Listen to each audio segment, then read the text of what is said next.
मुझे कुछ ही महीने हुए थे इस अपार्टमेंट में आए हुए, और ये अपार्टमेंट बहुत ही शानदार अपार्टमेंट था जो कि 15 मंजिल था।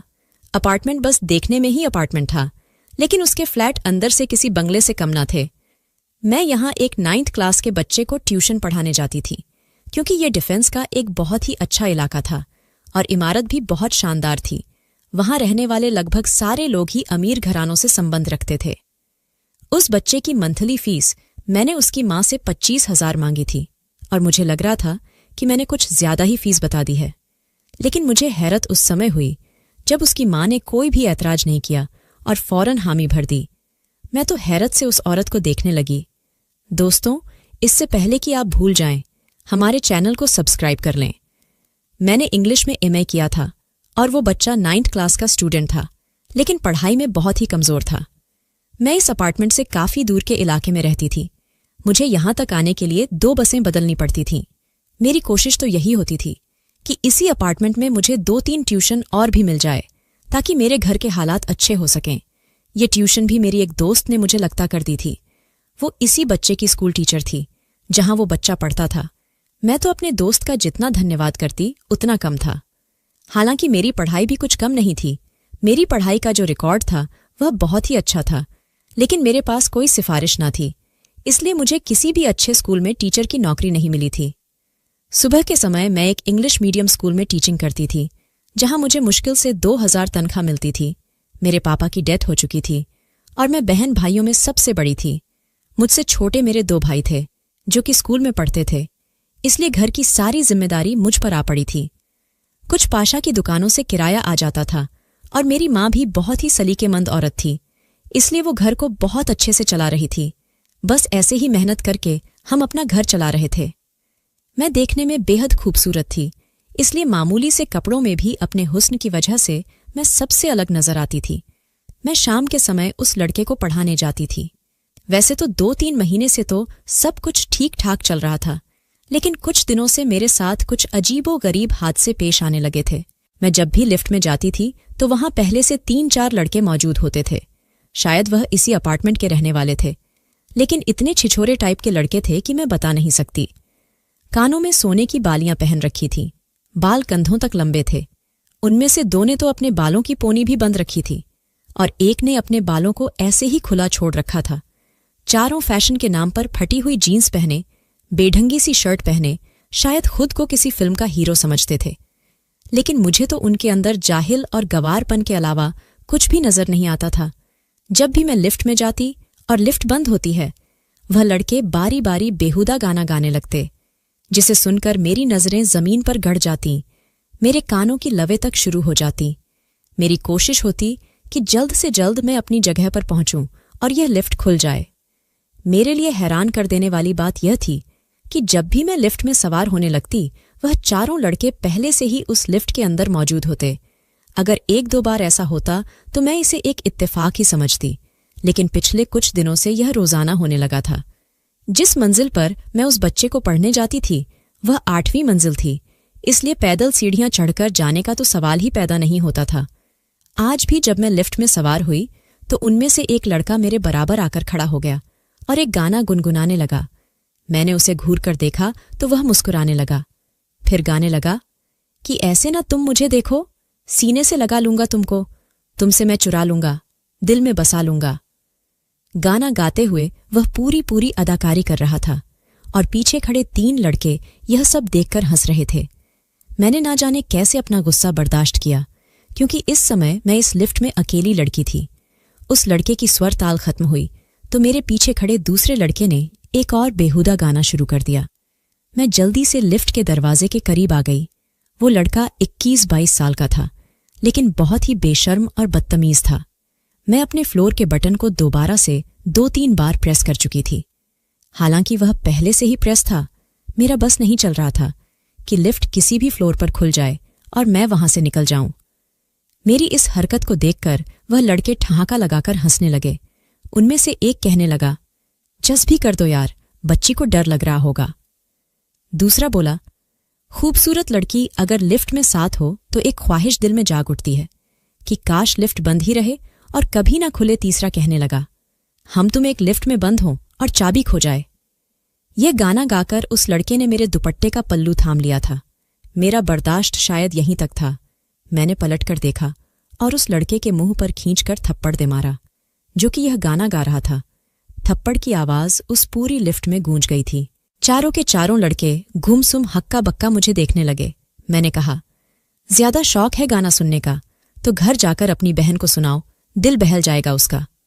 खबरदार, जो आगे से मेरे सामने ऐसे बेहुदा हरकतें करने की कोशिश की, तुम लोगों ने तो, मैं तुम लोगों की कंप्लेंट कर दूंगी। मेरा यह कहना था कि मेरा फ्लोर आ चुका था। मैं लिफ्ट से बाहर निकल गई। आज तो उस बच्चे को पढ़ना भी मुझे मुश्किल लग रहा था, क्योंकि मेरा दिमाग उन चारों लड़कों की तरफ ही जा रहा था। जैसे तैसे मैंने 2 घंटे पढ़ाया और जब वापस आने लगी तो लिफ्ट के अंदर वो लड़का पहले से मौजूद था, जिसको मैंने थप्पड़ मारा था।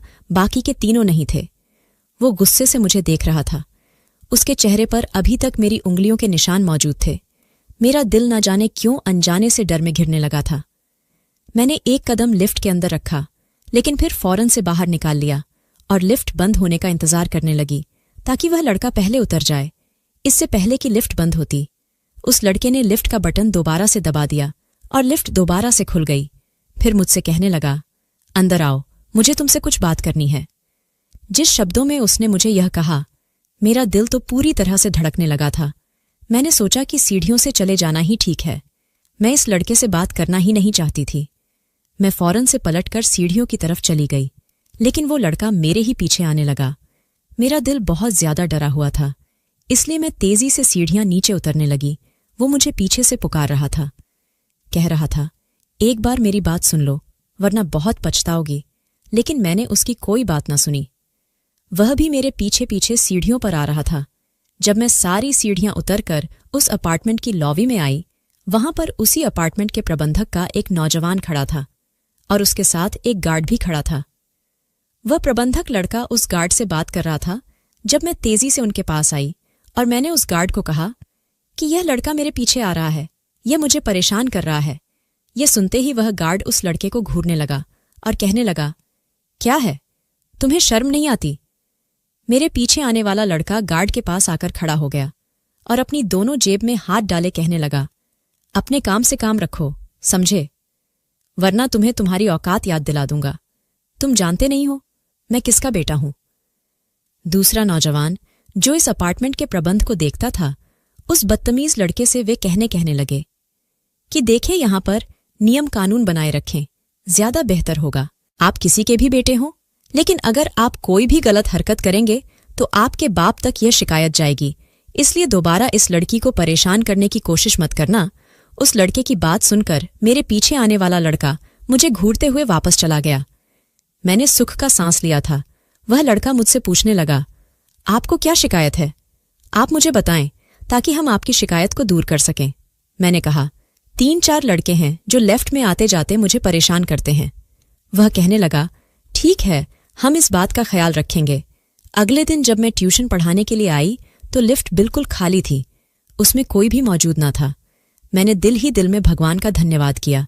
लेकिन जैसे ही मैं उस बच्चे के घर में दाखिल हुई तो वह लड़का सामने ही हॉल में सोफे पर बैठा था और वह उस बच्चे से बातें कर रहा था।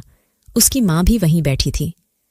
मैं अंदर दाखिल हुई तो वह लड़का मुझे देखकर अजीब सी मुस्कुराहट चेहरे पर सजाकर देखने लगा, जैसे मुझ पर यह जता रहा हो कि वह कहीं भी आ जा सकता है।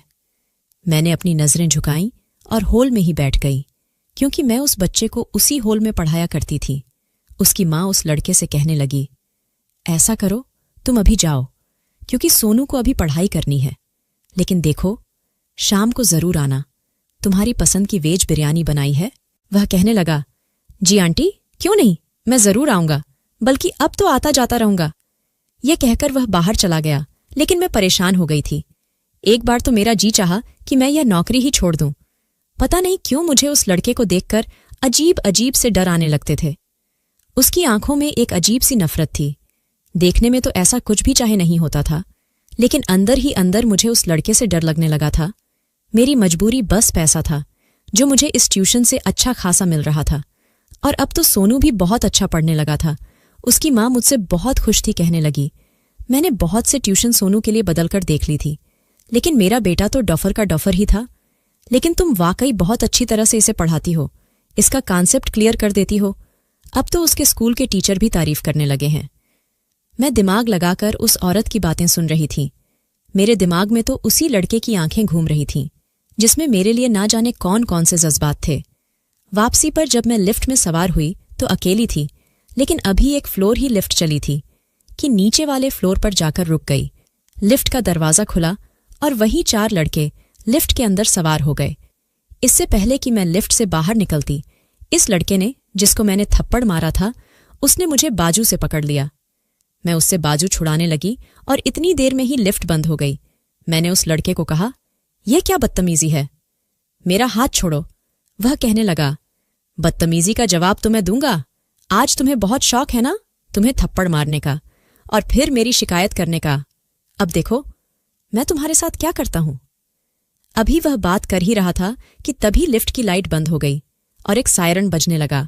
शायद पूरी बिल्डिंग की लाइट बंद हो चुकी थी और लिफ्ट बगैर लाइट के चल नहीं सकती थी। यह देखकर मैं सांस लेना भूल गई थी। मुझे लगा कुछ ही देर में यहाँ के जनरेटर चल पड़ेंगे और लिफ्ट दोबारा से स्टार्ट हो जाएगी, लेकिन ऐसा कुछ भी नहीं हुआ था। उन 4 में से एक ने अपनी जेब से मोबाइल निकालकर उसकी टॉर्च लाइट खोली। मैंने अपना बाजू उस लड़के के हाथ से छुड़ाया और लिफ्ट के दरवाजे के पास जाकर खड़ी हो गई और दरवाज़ा खटखटाने लगी कि खोलो, भगवान के लिए कोई लिफ्ट ऑन कर दो, मुझे बाहर आना है। लेकिन अभी मैं दरवाज़ा खटखटाना शुरू ही किया था कि 2 लड़कों ने मुझे बाजू से पकड़ा और लिफ्ट के पीछे वाली दीवार के साथ लगा दिया। एक लड़के ने अपनी जेब से रुमाल निकाला और मेरे हाथ पीछे की तरफ बांध दिए। दूसरे ने पेपर टेप निकाला और मेरे मुंह पर चिपका दिया।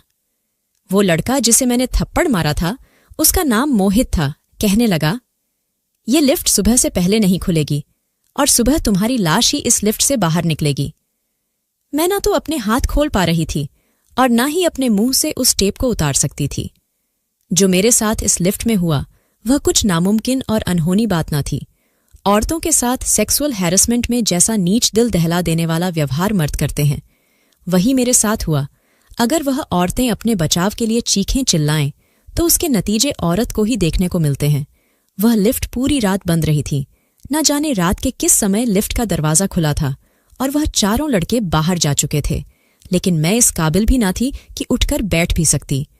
मैं मुर्दा हालत में उस लिफ्ट में लेटी थी और उन लड़कों को जाता हुआ देखकर मेरी आंखों से आंसू बह रहे थे।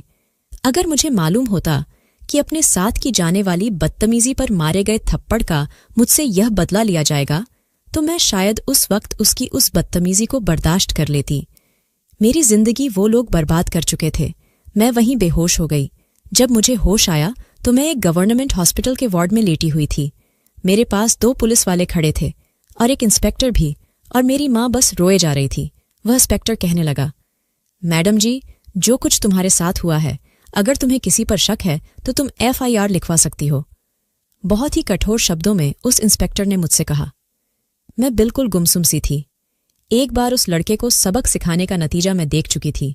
जब उस इंसान ने मुझे बिल्कुल खामोश देखा तो कहने लगा, देखो, अगर तुम चुप रहोगी तो फिर हम इस केस को यहीं पर खत्म कर देंगे। फिर शिकायत मत करना। फाइल एक बार बंद हो गई तो दोबारा नहीं खुलेगी। अचानक मुझे न जाने क्या सूझा कि मैंने सब बता दिया। मेरे दिल में उन 4 के लिए भी बेतहाशा नफरत थी। मैंने कहा कि मैं उनको फांसी के तख्ते पर चढ़ना चाहती हूँ।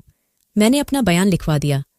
वह पुलिस ऑफिसर मेरी बात सुनकर कहने लगा, देखो मैडम, तुम्हें शायद अंदाजा नहीं है कि अपार्टमेंट में रहने वाले लोग कौन हैं। अरे वो कोई आम लोग नहीं है। कोई बहुत बड़े नेता का बेटा है, कोई वकील का बेटा है, कोई बिजनेसमैन का बेटा है। वहां पर आम तबके के लोगों का कोई काम नहीं है। इसलिए मेरी मानो तो जो कुछ तुम्हारे साथ हुआ है उसे भूल जाओ। यह कहकर उसने बड़ी कमीनगी से अपनी आंख दबाई थी। चेहरे पर आने वाली मुस्कुराहट भी छुपाने की कोशिश कर रहा था, लेकिन उसकी शैतानियत उसके चेहरे पर साफ नजर आती थी। मेरी माँ यह सुनकर डर गई। कहने लगी, हमें कोई केस नहीं करवाना इंस्पेक्टर साहब। मैं भी उस वक्त चुप हो गई, लेकिन जो कुछ मेरे साथ हुआ था मैं उसे भूल नहीं पा रही थी। रात को सोते हुए मैं चिल्लाने लगती, चीखने लगती तो मेरी माँ उठ जाती। मैं बिल्कुल पागल सी होकर रह गई थी। 2 महीने तो मुझे अपना होश ही नहीं रहा था। फिर धीरे धीरे मैं जिंदगी की तरफ आने लगी थी। जिंदगी क्या थी, मौत से बढ़कर सजा थी, क्योंकि सारे मोहल्ले को पता चल चुका था कि मेरे साथ क्या हुआ। मोहल्ले को क्या, सब लोगों को मालूम था, लेकिन सब खामोश तमाशा ही बने हुए थे। मुझे स्कूल की नौकरी से भी निकाल दिया गया। मैं मोहल्ले से गुजरती तो औरतें और मर्द मुझे देखकर धीरे धीरे बातें करने लगते थे। मुझे नफरत और हीन भाव से देखने लगते, जैसे कि मेरा ही कसूर हो। हालांकि मैं बेकसूर थी, मैं यह जानती थी। अब कोई भी आदमी मुझे अपनी पत्नी नहीं बनाएगा, क्योंकि पूरा मोहल्ला मेरे बारे में जान चुका था। मेरी माँ कहने लगी, हम यह घर और तुम्हारे पापा की दुकान बेचकर दूसरे शहर चले जाते हैं। मैंने कहा, मैं यह जगह छोड़कर क्यों जाऊं? क्या मेरा कोई दोष था? मेरी माँ रोने लगी, कहने लगी, मैं जानती हूं तुम्हारा कोई दोष नहीं था, लेकिन जिस समाज में हम रहते हैं वहां औरत को ही दोषी ठहराया जाता है। उन लड़कों का तो कोई कुछ नहीं करेगा, लेकिन हम बिन मौत मारे जाएंगे। हो सकता है कि शहर बदले तो तुम्हारा कोई अच्छा सा रिश्ता भी हो जाए, तुम्हारी शादी हो जाए, तुम्हारा घर बस जाए। मैंने कहा, और अगर शादी के बाद मेरे पति को इस बात की जानकारी होगी तो क्या होगा? आपने यह सोचा है? यह सुनकर मेरी माँ फिर से रोने लगी, कहने लगी, तुम्हारे दोनों छोटे भाई भी मोहल्ले में जाने से घबराने लगे हैं। लोग उनसे अजीब अजीब सवाल करते हैं। मैं समझ सकती थी इस समय मैं किस तकलीफ में थे, लेकिन मैंने हिम्मत नहीं हारी, क्योंकि मेरे लिए कोई भी खड़ा नहीं था। लेकिन मेरे अंदर उन लड़कों के लिए बदले की आग भड़क उठी थी। मैं अपने साथ किए गए जुल्म को भुला नहीं सकती थी। मैंने पापा की दुकान बेच दी, जिसका किराया हमें आता था, और घर की गुजर बसर में कुछ आसानी हो जाती थी। कुछ मेरी माँ सिलाई कर लेती थी और कुछ मैं ट्यूशन और स्कूल पढ़ती थी। उन दुकानों को बेचकर मैंने अपनी माँ को पैसे दिया और खुद पुलिस ट्रेनिंग में चली गई। ट्रेनिंग के बीच जब भी कोई मुश्किल टास्क होता तो मैं यह ख्याल करती कि मेरे सामने वो 4 लड़के हैं और मेरा निशाना कभी भी चूकता नहीं था। मैंने अपने आप को पत्थर का कर लिया था। मेरे शरीर पर अब किसी भी तरह की तकलीफ असर नहीं करती थी। ट्रेनिंग के बाद जब मैं ड्यूटी ज्वाइन की तो मैं एक अच्छी पोस्ट पर थी। 2 साल की मेहनत के बाद मैंने अपना आप बनवा लिया था।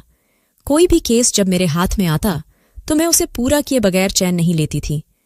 मेरे अफसर मुझसे बहुत खुश थे। एक बार मुझे एक रेप केस के लिए भेजा गया।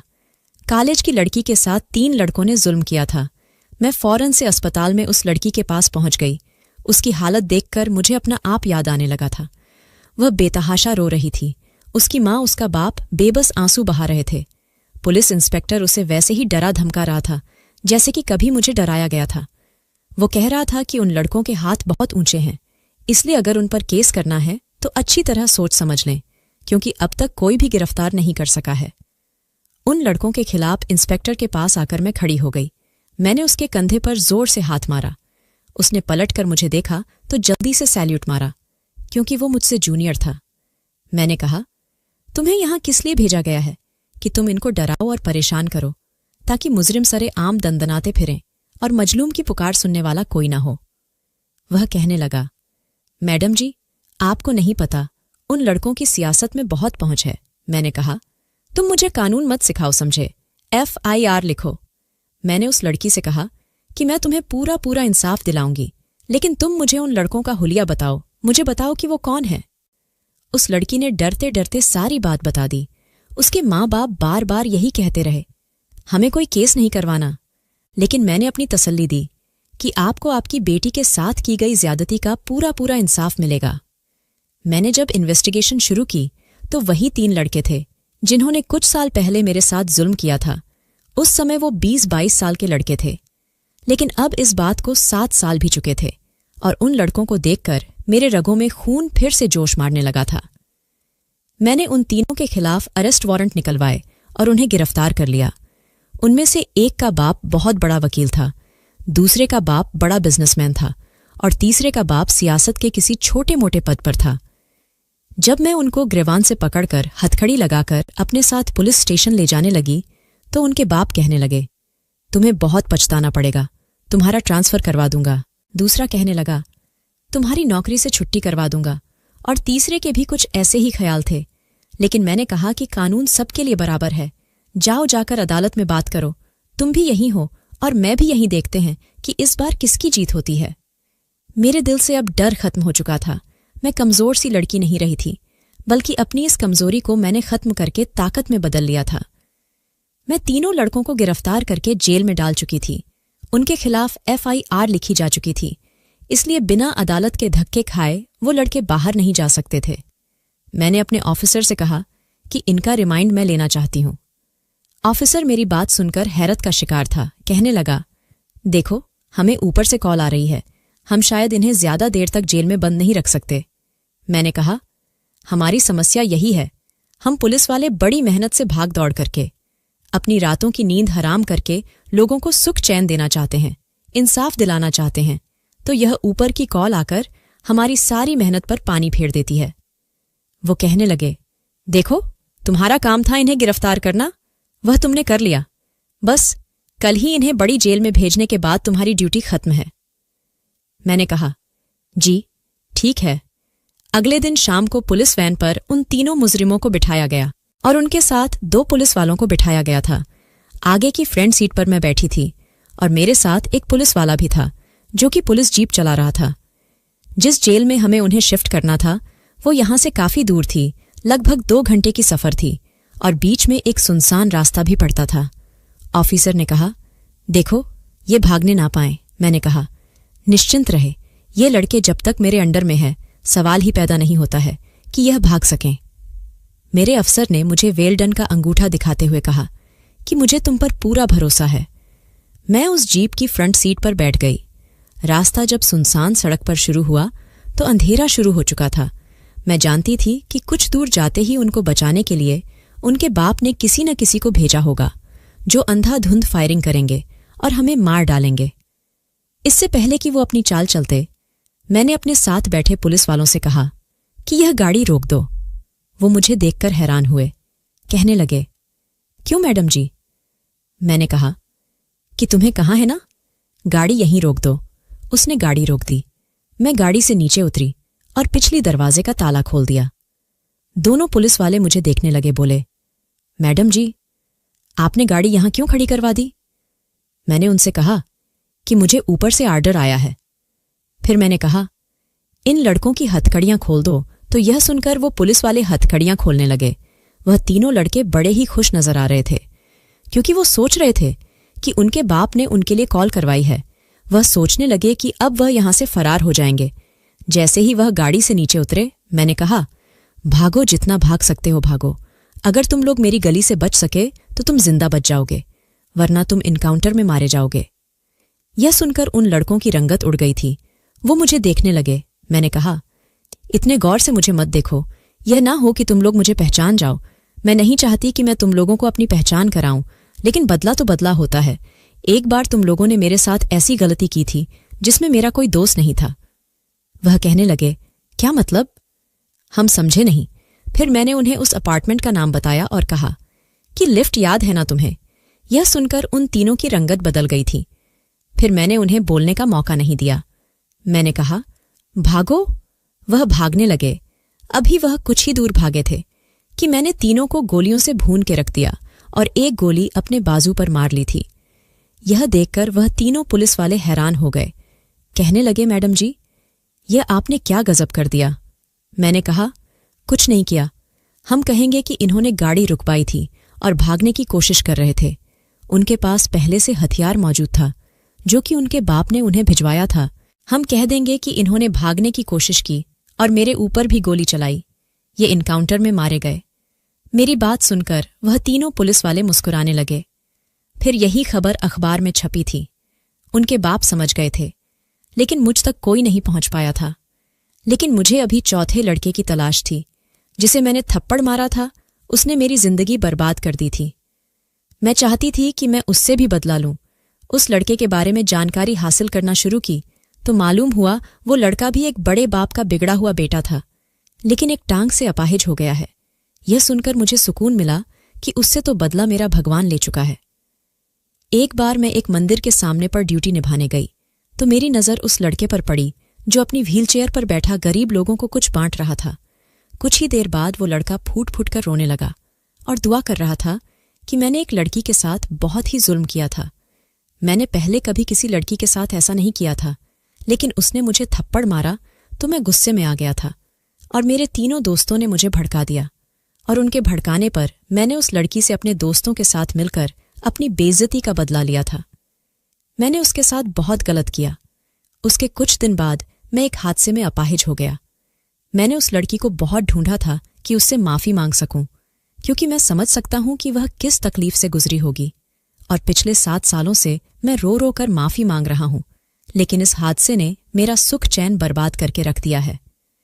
मैं रातों को सो नहीं सकता। उस लड़की के आंसू और उसका रोता हुआ चेहरा मुझे दिखाई देने लगता है। उसकी बेबस आंखों ने मेरा चैन, मेरी नींद, मेरा जीना हराम कर दिया है। काश वो मुझे माफ कर दे तो मेरे लिए मरना आसान हो जाएगा। मैं पीछे खड़ी उस लड़के की बातें सुन रही थी और मेरे दिल को सुकून आ चुका था। मैंने आसमान की तरफ देखा और मुस्कुराने लगी। उस आदमी की यही सजा होनी चाहिए थी कि यह पल पल मरता रहे। मुझे उस आदमी की हालत पर जरा भी तरस नहीं आया था, क्योंकि उस समय लिफ्ट में इस आदमी को भी मेरे ऊपर तरस नहीं आया था। भगवान सब कुछ देखता है और वह हमारे ऊपर किए गए जुल्म का अच्छा बदला लेता है, जो उसने उस लड़के से ले लिया था। तो दोस्तों, आपको हमारी यह कहानी कैसी लगी? कमेंट करके जरूर बताएं। वीडियो को लाइक और चैनल को सब्सक्राइब जरूर करें। धन्यवाद।